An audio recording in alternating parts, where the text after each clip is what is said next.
O, di ba? Ito po, mga kababayan, no. Ebidensya ko po ngayon, ha. 3 PM po ngayon, ha. 3 PM.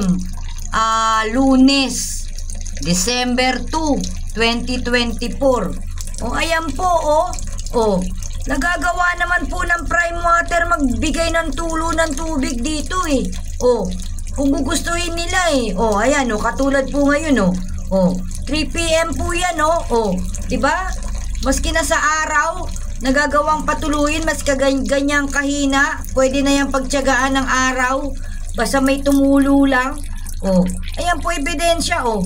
Nagagawa nila na magbigay ng tulo, o. O, yan na ebidensya, eh, o.